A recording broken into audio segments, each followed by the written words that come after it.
très actu. Les gossip hop de Move très actu, les infos hip hop du jour servis avec de la neige parce que Rof est reconnu aux États-Unis, Guérin. Ces derniers temps, malheureusement, l'actu de Rof c'était pas très joyeux. Ah non. 5 ans de prison suite à l'affaire de la baston dans la boutique Uncut en 2014. Évidemment, je ne vais pas faire de vanne dessus parce que c'est assez grave. Oui.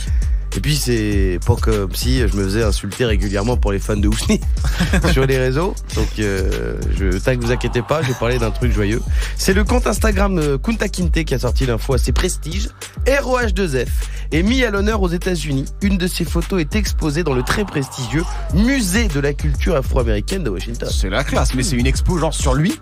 Bah non, faut pas déconner non plus. Voilà. Barack Obama il est pas arrivé à Love Roth. Who is the example et tout.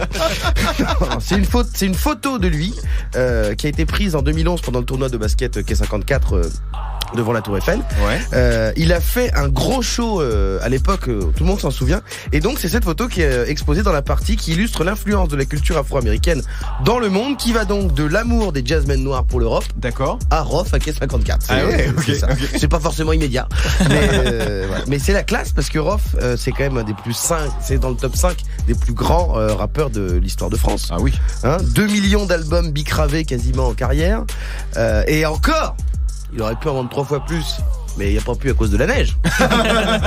Et voilà. S'en souvient. Mais en vrai, si on devait faire une expo entière sur Housni ou un documentaire en France, il y aurait grave de la matière entre la mafia qu'un fric. Oui. Déjà, tu peux faire 12 trilogies avec la mafia qu'un fric.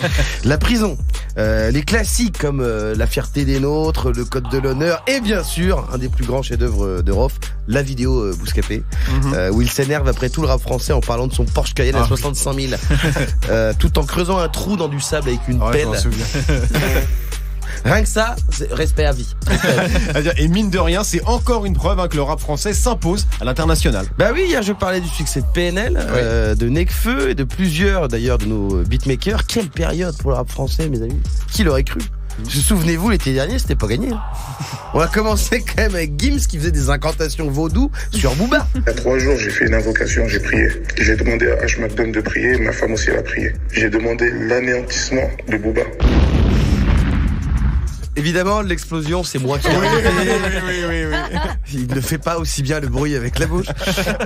Mais en plus, juste derrière, on est rentré en séquence bagarre de B2O, à l'aéroport, chez Hanouna, partout. Il voulait même se battre avec Karine Le Marchand. Je veux dire, on était sur une grosse bagarre totale. Et le rap game avait tout pour partir totalement en Zumba. En regardant le bulletin de notes du rap de janvier, on était sur un redoublement quand même. Donc on finit avec Fianso au théâtre, PNL au top des charts mondiales et Rof exposé dans un musée inauguré par Barack Obama. C'est plutôt cool. Attention les Américains, quand Mokobe va ouvrir Taco Shake à Times Square et de dire sponsor maillot de la NBA, faudra pas bégayer. Non, il faudra pas bégayer. Merci beaucoup, Guérin. 13h, 13h30. Move très actu. Tu es connecté sur Move.